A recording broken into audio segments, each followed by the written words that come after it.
Now, let's look at fractions that can be written as decimal numbers.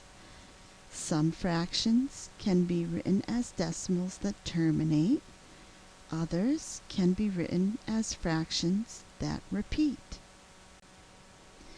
Decimal fractions are fractions that terminate.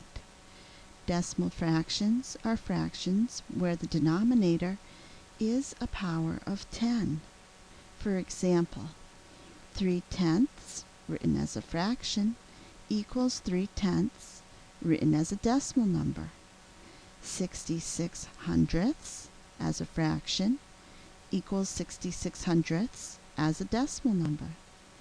45 thousandths written as a fraction equals 45 thousandths written as a decimal number.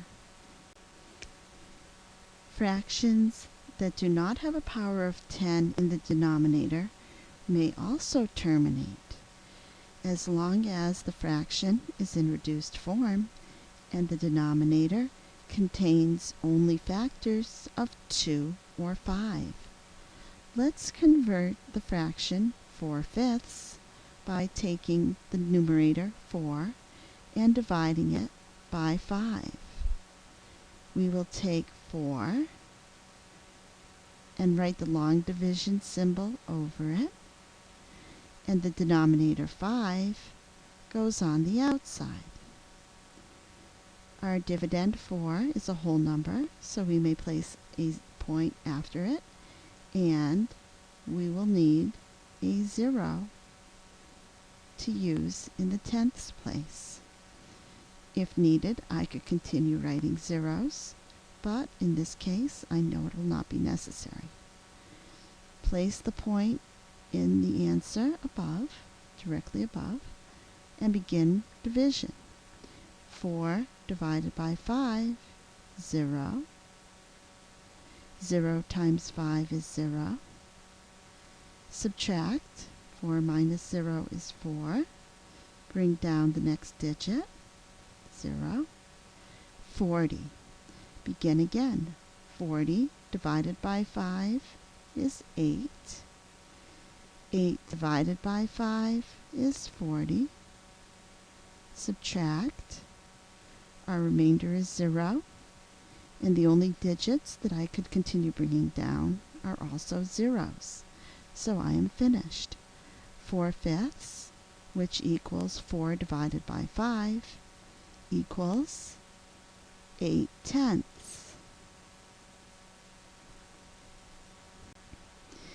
Let's look at our answer as a decimal and check that it is the value 4/5 as a fraction.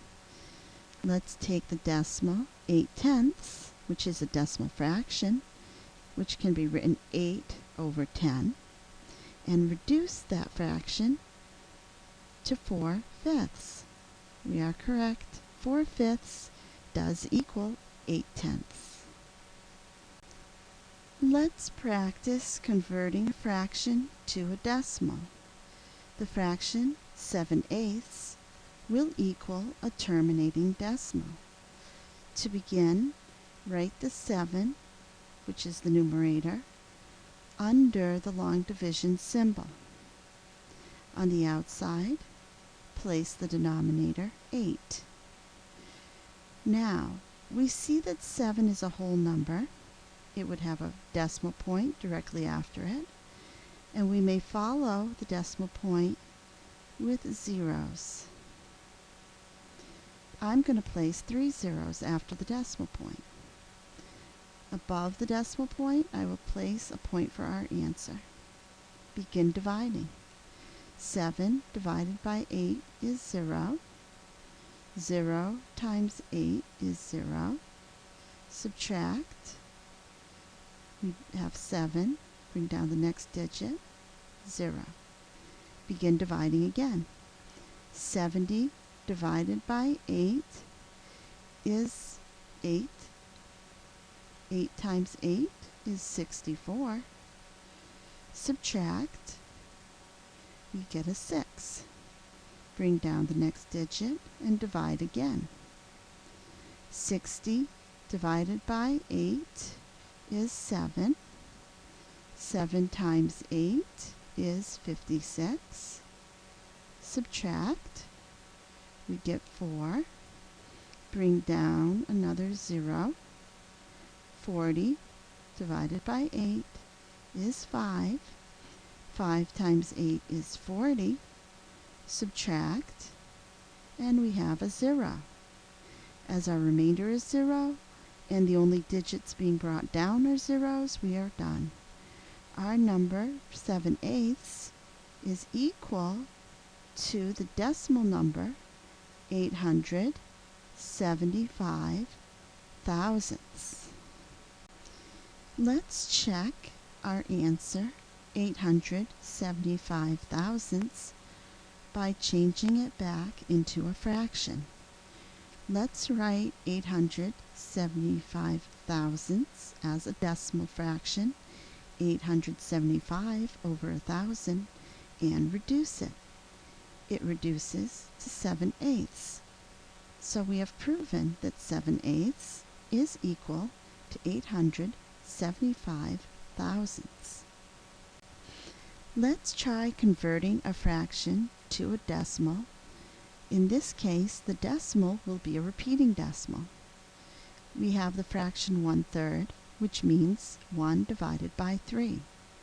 Place the 1 under the long division symbol, and the 3, the denominator, on the outside.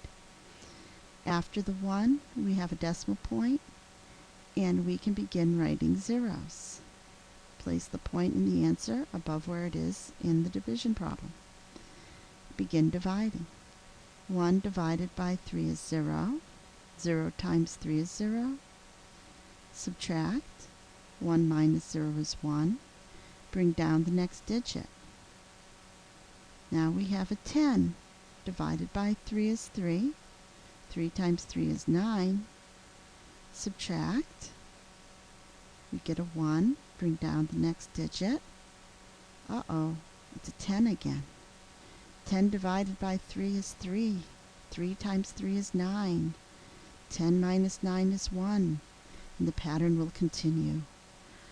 I will use a notation instead of writing a whole line of 3's, as they would go on forever. Let's write that we have 0.3 with the 3 repeating. The bar above the 3 tells everyone that it is the 3 that is repeating.